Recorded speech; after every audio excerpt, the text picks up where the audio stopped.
LGR, London Greek Radio. Hello and welcome to All About Autism, our monthly charity show here on London Greek Radio, aimed at helping us to understand autism better so that we can create a better society for autistics and the whole autism community. My name is Dr. Chris Papadopoulos and I'll be your host for the next hour up until about 8:05. I'm the father of 2 autistic children. I'm the founder and lead of the London Autism Group charity also. As always, I'm delighted to say that I'm joined by my 2 amazing co-hosts in the studio here, who are our charity volunteers, Sophia Christophi, who is herself autistic, and Ellie Kolatsi, a parent of a young autistic child. How are you today, guys? How are you doing? Good, thank you. Yeah? Good, thanks. All good? How's the PhD going? It's getting there. Yeah? It's nearly submitted, haven't you? Yeah. Great stuff. All right. Tolerating the weather? No. Need some more sun. I know, right? Yeah, it's getting me down. Right, so today I am also delighted to tell you that we have a wonderful guest on the phone line in the form of David Gray-Hammond, one of the UK's leading autistic mental health, wellbeing and addiction advocates. He's also a mentor, consultant and author of 2 amazing books on neurodiversity called The New Normal Autistic Musings on the Threat of a Broken Society, which came out in November 2022, and also a treatise on chaos, which came out this past January. David also does a lot of mentorship and advocacy work for different organisations related to neurodiversity, including the Gecko Community Organisation and our very own London Autism Group charity. David, thanks so much for joining us. It's great to have you. Would you mind just giving us a little bit of explanation about yourself and your background so that our lovely listeners just can get a little sense of you and who you are? Thanks a lot. Hello, can you hear me okay? Yeah, I can hear you, mate. Thank you. Good. So I'm David Gray-Hammond. I'm an autistic, ADHD and schizophrenic author, advocate, consultant, mentor. As you said, I've published 2 books. I'm in recovery from drug and alcohol addiction myself. And in fact, tomorrow I will be 7 years sober. Oh, that's cool. Congratulations. I work for a number of organisations. I work for Gecko Community as a young person's mentor, working with autistic young people who've experienced trauma in the school system. I volunteer as an educator-learner for Academy, doing live streams, educational live streams, and also providing training and consultancy through them. I have my own business, DGA Neurodivergent Consultancy, through which I offer independent advocacy, consultancy with organisations and mentorship to autistic people. I'm a podcast host, author. I'm a bit everywhere, to be honest. So you're an all-round amazing person with a whole range of expertise. Absolutely amazing to have you on. Thank you. We're genuinely honoured to have you on because you truly are one of the UK's leading autistic thinkers. I read your blogs regularly. They're really, really interesting. I recommend everybody Google Emergent Divergence blogs and read those. They're really fascinating. So thank you, David. Thanks for being here with us. It's really great. So as listeners may know, on each monthly episode, we focus on a different topic connected to autism. And today we're going to be focusing on the topic of autism in education. Now, this is a very vast topic, so we're not going to be able to cover everything, but we would like to focus on some of the key issues. And as always, we will very much love it if you could send in any questions or points of view. So we're really interested in hearing from our listeners. If there's anything you'd like to ask or share, you can get us to read that out live on air and we'll cover it. So please don't hesitate to get in touch with us.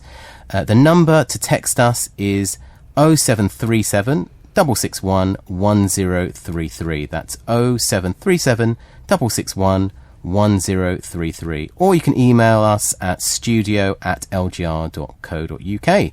We'd really love your input. If you've got any questions whatsoever, send them through and we'll cover them. So over to you, Ellie. Yep. Hi, David.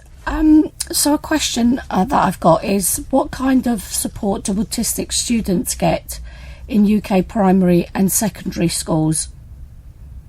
So this is it's a broad question, but looking at it as simply as possible, you have the in-house provision, which is run by a SENCO, or a Special Educational Needs Coordinator, and this is what they handle, the policy and what the school offers in terms of its own SEN provision. But really, what we look at when we look at support for autistic school students is EHCPs, so Education, Health and Care Plans. So we're talking really here about what autistic people are legally entitled to. People make an EHCP application.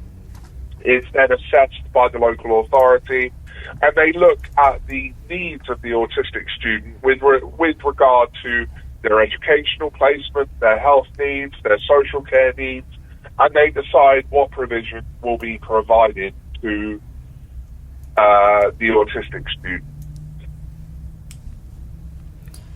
So why is it so important to have an EHCP, and how could it help?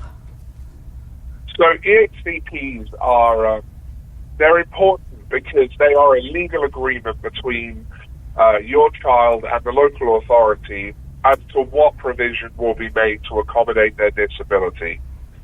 So when we think about autistic people, we've often been told that disability is a problem within the person that creates an issue for them to function day to day. But more specifically, when we're thinking about autistic people, we have to consider something called the social model of disability. So the wider environment may not be as accessible to an autistic person, not because there's something wrong with them, but because the world is not designed for autistic people. So an EHCP is important because it's a legal agreement that says your child has a right to access the wider world, and it's an agreement about what the local authority, what the school, what you are going to do to make sure your child has as much access to the world as possible. Right. That's really, really important. Sophia, did you have an EHCP when you were at school? No, there weren't EHCPs when I was at school. There was like statement of special educational needs, and the EHCPs came later on. Yeah, my son also had a statement of education, and the EHCPs came later on. David, what is the difference between a statement of education and an EHCP? So a statement of education is really, it's more just a statement of what a child's educational needs are. It says whether they're autistic, ADHD, dyslexic, calculi, dyspraxic. The EHCP, however, is the legal agreement of what help is going to be provided, what is going to be put in place to make sure that the autistic child or the disabled child in general can access the school environment, can access healthcare, and how their needs are going to be met. Yeah. Has your son got an EHCP, Ellie? He does, yeah. And I was just thinking, as David was speaking, it's a statement where everyone has to agree to what's happening, but they don't always stick to it, unfortunately. So, yeah. Well, that was going to be my follow-up question to you. sorry. No. I mean, it's a lovely segue, really. It's a lovely segue. Yeah. I mean, it's not really a guarantee, is it, that it will have a positive impact when it really, I suppose, should be a guarantee, but it isn't, is it? It's a little bit more complicated than that, isn't it, David? Yeah. So, with regards to EHCPs, they're sort of done through the local authority. Local authorities and schools are tragically underfunded in our country, which means that the number of resources they have for providing accommodations and support, there's just not enough to go around, which has resulted in a culture that has often been referred to as defensive practice, where local authorities and schools will defend the few resources they have and act more in the interest of protecting resources and agencies than they will in supporting the disabled student. Yeah. This is a problem, obviously, because in terms of autistic kids, they have a right to an education, they have a right to healthcare, they have a right to social care where it's needed. But because of this lack of resources, it's often gate-kept behind local policy that is designed to make it harder to access the things that your child has a right to. Yeah, I also think there's sometimes some misinformation around EHCPs. So I know of some situations where parents have been told that if their child is not struggling academically, that they don't need to apply for an EHCP. But the EHCP is meant to cover much more than just the education aspect, which is why it's an education healthcare plan.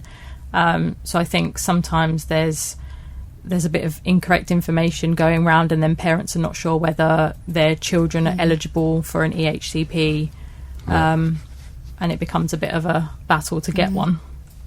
Yeah, absolutely. And one of the things that I always tell people I work with is it's not just about academic achievement. You know, for example, if your child has social and emotional welfare needs, you can apply for an EHCP on the grounds of that.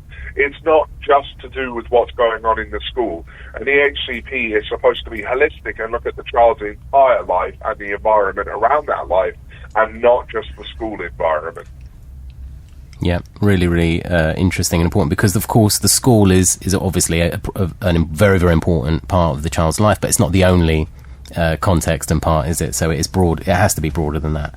But I think what you said earlier, though, David, is the big problem, isn't it? That, you know, there's a lack of resources, there's defence policies, and the priority is often, unfortunately, not going to be the child, but the policies, the politics, the structures, and so forth. So where do you see this going, David, in the next 10 to 20 years? I mean, obviously it's a hard question, but I mean, if we should, I think we should probably presume that resources won't significantly increase, and we'll continue to see these strains. Do you think that the HCP kind of approach will eventually sort of buckle and fail, and some other sort of approach will come in, or what do you predict for the next 10 to 20 years? Big question. The biggest issue I see at the moment is there is a growing culture of institutionalised parent and carer blame. So because there are no resources available, the only option that a lot of local authorities have is to tell parents and carers that their child's struggles are somehow the parent or carer's fault. And I suspect that if we don't do something about the lack of resources and the underfunding of these services, we're going to see a huge increase in institutionalised parent-carer blame. Now, this is hugely problematic because it starts to bring you into the territory of things like Section 47 reports, which are designed for child protection matters.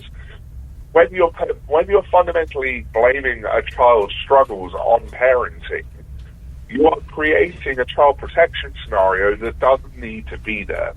And when we create these scenarios, it has long-lasting impacts, not just on the parents, but on the lives of the children. We have children who have constant or intermittent interaction with social services, and the problem is that that's traumatic for a child. It's scary. They don't understand why this is happening. And so I suspect that if we don't do something about the underfunding of local authorities and schools and SEND provision in this country as a whole, we're going to see an increase in these issues, which could have knock-on effects for the well-being of autistic and otherwise disabled children throughout the country.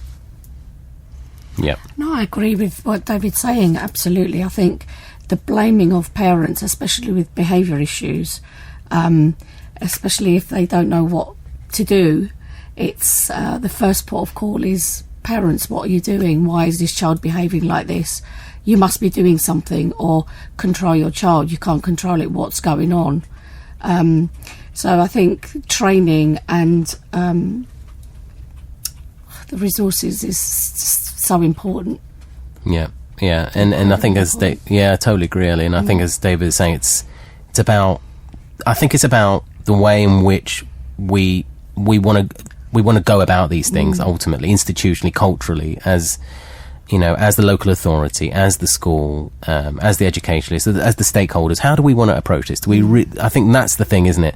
Are we going to play this game of institutional blame and defence, or are we going to do all that we can and be as innovative and strategic as possible to put the child's welfare and well-being first? And so I think there needs to be this kind of shift. How that happens, I don't know, but I absolutely agree with your point, David, because not least on the fact that the parents are already very, very mentally strained. Their mental health, we know from the research out there that the parent mental health is quite poor. They already experience a lot of stigma, a lot of internalized stigma a lot of the time. So, if there's any chance of worsening that, we should avoid that. And ultimately, of course, it's the parent and the carer that is going to be the primary reason for whether or not a child is going to succeed later on in their life, right? So we've got to protect the parent as much as we can. We've got to empower them, not disempower them. Yeah, there's also a lot of parents that feel under a lot of pressure to spend lots of money getting private diagnoses to get that support in place for their children. But I think the HCP is needs-led rather than diagnosis-led, isn't it, David? So parents are feeling like they need to be able to prove that their child is struggling and causing this financial outlay to get it on a piece of paper, when actually there's things that can be put in place in the meantime whilst you're waiting for any sort of assessments or diagnosis, if there's a need there. Yeah, absolutely. And I think it's important to note the discussion around assessment here, because local authorities will employ people like educational psychologists to perform assessments as part of the HCP process. But the lack of funding and the under-resourcing creates a conflict of interest, because these people are being paid out of the SEND budget to do the assessment, which is in turn reducing the available budget. And educational psychologists are having thresholds set for what they can and can't accept as a need that needs to be addressed. So the people who are doing the assessments are being sort of ring-fenced into gatekeeping the resources, which, as you say, then has a knock-on effect of parents feeling like they have to go out. And I know parents who have spent thousands on private assessments with independent social workers and all sorts, and it's not fair that parents are being expected to do this in our society purely because of conflicts of interest and lack of resources within the local authority. Yeah, 100%, absolutely.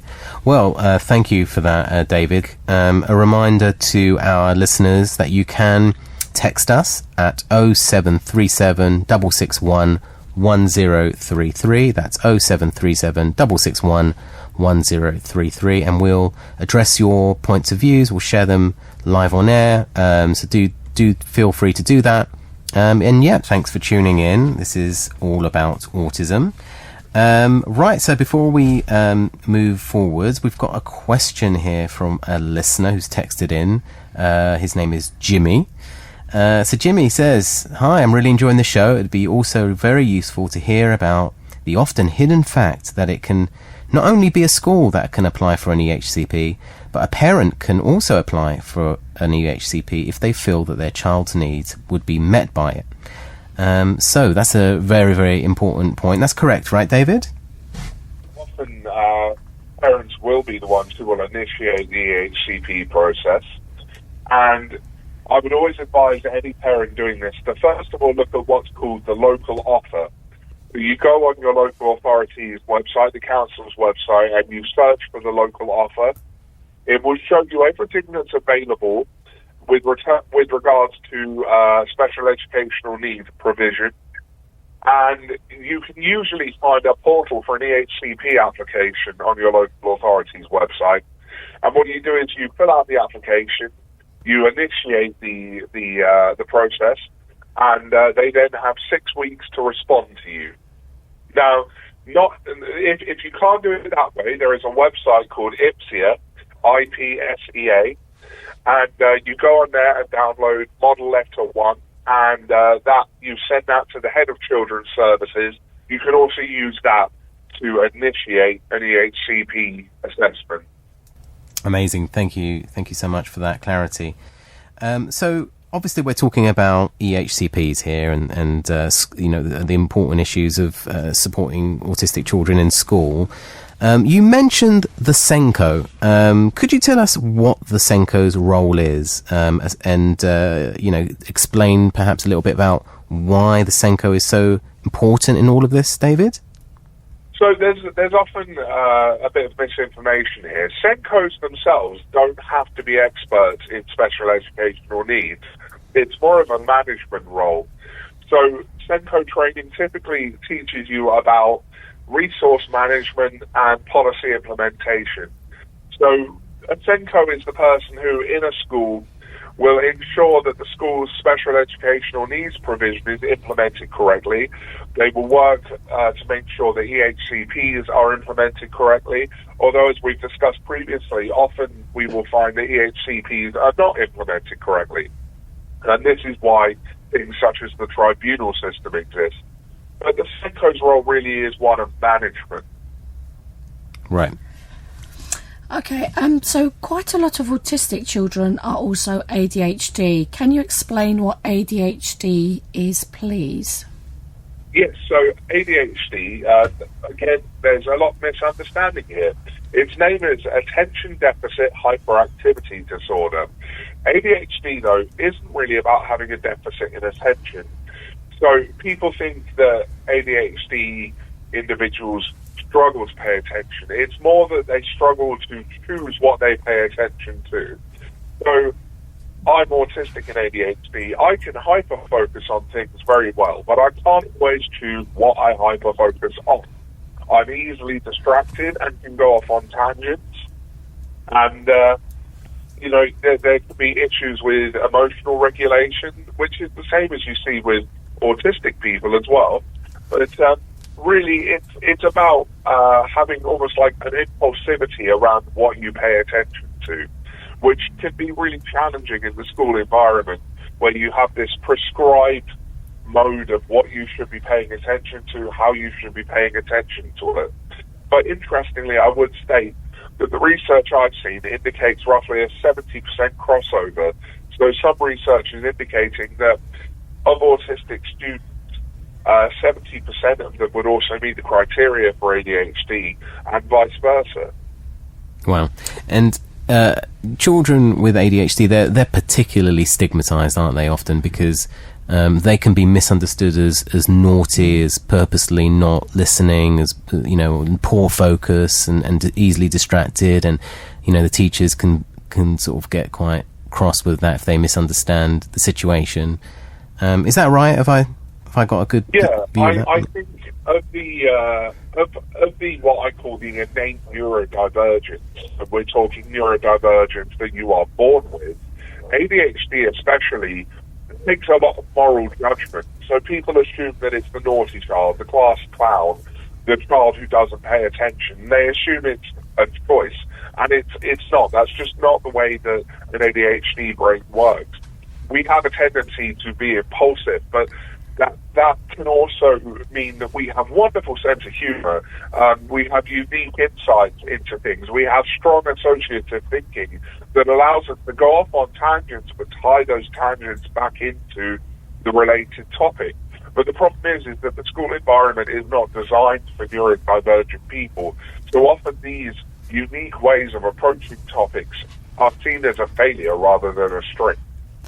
No, that's really. I'm glad that you picked up that point, David, about all the strengths, because that's we don't often hear that that kind of list, and also the school environment isn't designed for our children to be kind of successful in their learning. If there's something happening in the corner, then perhaps that's more interesting, and so the focus will perhaps turn on there, and you're not listening to the teacher. So that will be a timeout, perhaps, or you're not listening, so let's call the parent because you're not doing as you should be, or following the rules, or sitting still. All those kind of things that are kind of the rules designed for neurotypical children. Sit still, listen, have eye contact, all of those kind of things. Would you agree, David?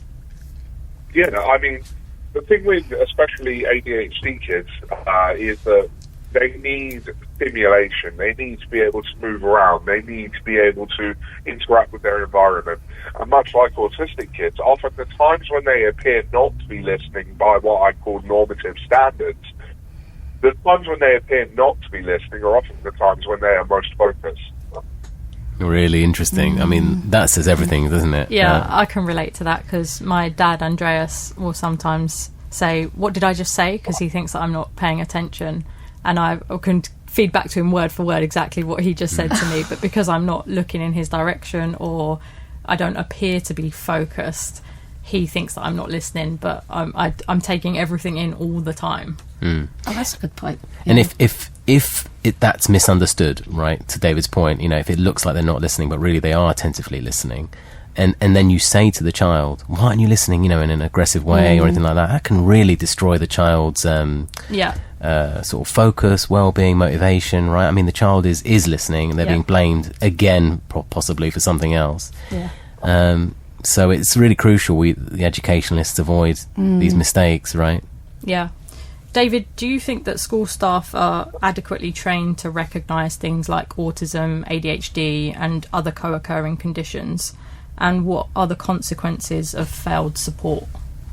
One of the big problems with school staff is that the training they have around special educational needs is sometimes just half an hour. You know, I know of Tanya Adkin, who works with a lot of people who go through this sort of training, and they say they will learn more in 2 hours from her than they have in all of their teacher training about special educational needs. So I would say that really training around autism, ADHD, neurodivergence in general is severely lacking unless they go out and seek it out themselves. This means that the support in place is often very inappropriate. And when we look at, you know, failed support in schools, you know, in educational institutions, we have to start considering the trauma that neurodivergent children experience when they're not supported adequately. And this can have serious knock-on effects. You know, I told you earlier, I'm a recovering drug and alcohol addict, and I will openly say that a big driver in how I ended up in that place for so long was because of the lack of support I had when I was younger. You know, we're talking about the lives and well-being of children who are going to grow into adults. And if we fail to support them properly as children, we can't be surprised when they start having negative outcomes as adults. 100%.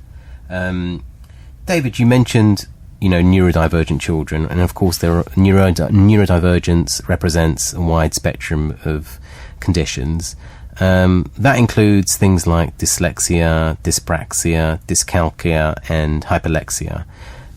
For those listeners that perhaps may not have a clear understanding about these conditions, would you mind briefly explaining them, perhaps starting with dyslexia and dyspraxia? So dyslexia impacts on a person's ability to read visual information and process it. So one of the things I most commonly hear from dyslexic students is that it's like the words jump around on the page. Some of them can be very adept at spelling, which is, you know, we're often told that, oh, they're dyslexic, so they can't spell. I know dyslexic people who could spell better than me, a non-dyslexic person. But it's about how their brain processes that information. And so with a dyslexic student, you might find that they have to read the same sentence 3 or 4 times before their brain really processes what they've just read. Dyscalculia is the same thing, but for numbers. So, you know, their brain struggles to process numerical information. Then we have dyspraxia. This is to do with sort of vestibular input. So we're talking about things that control balance and coordination. And, you know, they call them the 3 Ds, dyslexia, dyspraxia, dyscalculia. Hyperlexia, on the other hand, and this is also common amongst autistic students, as are the 3 Ds. Hyperlexia, we tend to see present as children who, from a young age, are reading and absorbing huge swathes of written information. They have wide vocabularies.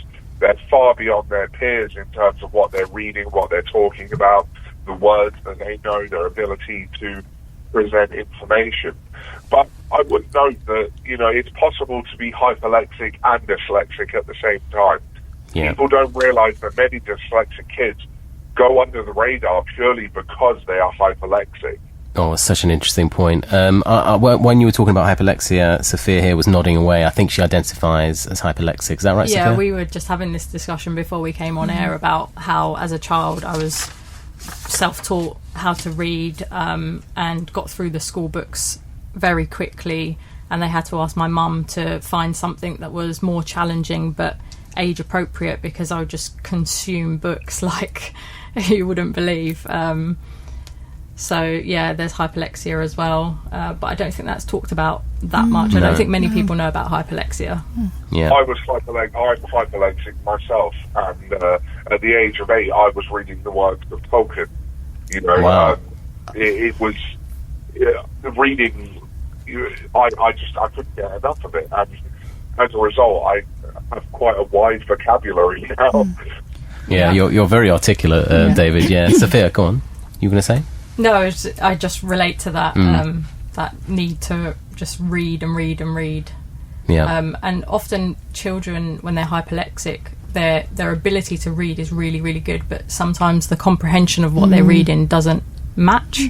So I remember when I was young, I could read a lot of words, difficult words, but I might not have necessarily known what they had meant until I was a bit older. Yeah, my son was the same on in that sense, that he was a pretty good reader. He always has been, but he always struggled with comprehension. He didn't quite understand what it was he was reading. Yeah. I think, I mean, he got there eventually with certain prompts and certain bits of support, but it didn't come as naturally to him as perhaps others. Yeah, so comprehension's something else, isn't it? Yep. Yeah. I have to say the advent of Google and the smartphone really helped me, because I was able to walk around with a dictionary in my pocket. Yeah. No, technology, it has actually helped all of our children quite a lot. I mean, mine included. And these days, of course, with, you know, things like ChatGPT, you can use that to sort of assist in explaining things further, right? So you could perhaps ask it to explain the context or the story behind a certain paragraph within a certain book. And so, you know, there's nothing wrong with utilising these kinds of technologies, especially for children that just need a little bit more support or a different type of support. And of course subtitles, because my son reads everything with subtitles. If he's watching something, the subtitles are on, even if it's in a different language. Yeah, really interesting. David, before we go to the next and final break, I just wanted to ask you about homeschooling. What is your thoughts about this? When would you perhaps recommend homeschooling for families? Well, first of all, I think it's important to make the distinction between homeschooling and EOTAS. If you are homeschooling, you have accepted full responsibility for the education of your child. If you're on EOTAS, that's education other than at school, the local authority is responsible for your child's education, but it is provided in a medium that is not within the typical mainstream school environment. So this is something that we see a lot amongst autistic students. Many of them struggle with the school environment. Some of them struggle even in specialist school environments. And where it's difficult to find appropriate placements for an autistic student, that's where you start to consider things such as EOTAS. So, you know, it's really, EOTAS tends to be somewhat of a last resort, especially from the local authority perspective, because it involves delivering an education package that is not within any kind of in-house setting. So you're really, you know, for example, the work I do at Gecko Community, we provide a lot of students who are on EOTAS packages with education and mentoring services. And this is done because they have been traumatized by the school environment. They are unable to access the school environment, and it's still important that they have access to education. Yeah, absolutely. Really interesting. Okay, so thank you so much for that, David. We're just going to hear a little bit more about your work as an advocate and a mentor for young autistic people. A final reminder, if you'd like to share your story or you have a question for us to address, please text it through to 0737 661 1033. Brilliant episode so far. Thank you so much, David. David, as we mentioned at the outset of the episode, you do quite a lot of work for various organisations, including our organisation, of course, the London Autism Group charity, and also the Gecko community. Can you just tell us a little bit, very briefly, because we haven't got too much time left, but could you explain briefly the kind of work that you do for these organisations? So, primarily, a lot of my work is mentorship. So, helping individuals and families improve their well-being with regards to their autistic experience. You know, helping them understand their needs as autistic people and autistic children and autistic families, in fact, because being autistic does tend to run in families. And so, you know, it's helping them set boundaries in their life that are going to protect their well-being. And then there's an advocacy element to it as well, which is ensure that people's rights are being met, that people are getting the accommodation and support they not just deserve, but have a legal right to. So why are mentorship and advocacy so important? So you have to consider that mentorship, in terms of what I do, it's more like peer mentorship. So I am an autistic person. Coming in, I understand autistic experience, not just academically and theoretically, but also as an autistic person. I understand the context of that theory. So I'm coming in as someone who is like you, who knows what it's like to live the life you've lived, and that gives me an insight which enables me to help people, as I said, set boundaries, protect their well-being, to understand their needs and the things they have strengths in, the things they have struggles in. Advocacy is a bit more complicated because it requires an understanding of the law and what people's legal rights are. People often think of advocacy as speaking for someone. That's not what it is. Advocacy is about empowering people with knowledge so that they can tell their own story, so that they can voice what they need and make sure that their rights are being met. And then there is the element of advocacy that where people are unable to voice their strengths and struggles and tell people what of their legal rights they need, you can step in and make sure that those legal rights are being met. Really interesting. How do you sort of draw that balance between empowering them during your advocacy work and not going too far to sort of talk for them, unless, of course, as you said, you need to sort of voice certain things because of certain rights that they have. You know, how do you balance the two? You have to engage in a lot of reflective practice. You have to consider, you know, am I giving them this information because it is truly going to empower them, or am I giving them this information because I'm trying to impose upon them what I feel is the right course of action? Being an advocate isn't necessarily about what you think is right. It's about what they wish, what their desires are, and how can I best help them meet those needs, those rights, those desires. And in the cases where that's not possible, how can I best explain why that's not possible?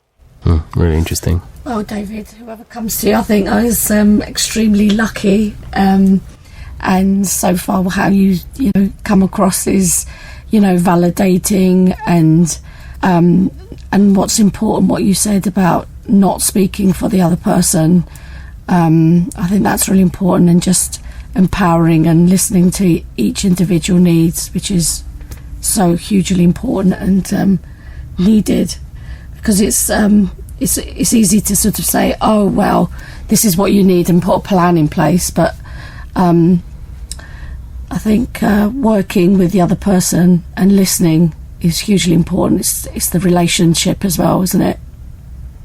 Yeah. Fundamentally, you have to understand that mentorship or advocacy, each person you interact with comes with their own unique profile of experiences, emotions. They've got their own ways of accessing the environment, the community. They've got their own experiences with those things. Autistic people who I work with, whilst we have shared experiences that form part of autistic culture and community, each autistic person is just as individual as a neurotypical group of people might be.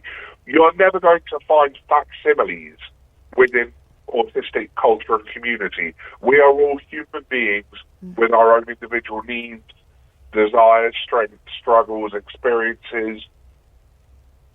No two people are the same. Yeah, absolutely. That's great. And David, how can the listeners get in touch with you? So the best way to get in contact with me is you can either go on I have two websites. There's my business website, dghnneurodivergentconsultancy.co.uk. There's also my blog, emergentdivergence.com. If you don't wish to access the website straight away, I am on Facebook, again, Emergent Divergence and DGH Neurodivergent Consultancy.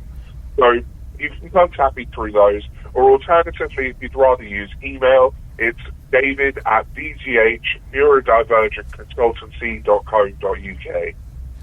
Brilliant. Thank you so much. Okay, well, that is a wrap for today's show. Our next show is going to be on the 4th of May at 7 o'clock, which is, as always, the first Thursday of the month. In our next show, we're going to be talking with Dr. Kathleen Tripp, who is a lecturer in SEN, Special Educational Needs, and Disability, as well as inclusion in education. So we're going to be continuing our discussion about these kinds of themes and broadening it up. And she's a lecturer at university, so perhaps some of these issues within the context of a university might get discussed as well, which will be really interesting. I'd like to remind you to pop into one of our charity community cafes to meet the community if you wish to find some support and connect with others. Currently we have community cafes which are completely free and completely accessible in Southgate, Wood Green, Islington and Ealing. We're about to launch a few more of these community cafes in Borough, Lewisham and Woodford. All of the information about our community cafes and our other charitable work can be accessed on our website, which is www.londonautismgroupcharity.org. That's www.londonautismgroupcharity.org. We're also available for mental health support, advocacy support, as we've been discussing today, and much more. So do get in contact with us if you need support. Thanks again to my amazing co-hosts Sophia and Ellie, also to our fantastic expert guest David Gray-Hammond, and of course to the amazing Tony Neofido for helping us with everything in the background, James Gordon for his editorial input and expertise, and of course all of you lovely listeners for tuning in. Thanks very much and have a good month. On FM, on digital radio, on your mobile and online. This is London Greek Radio.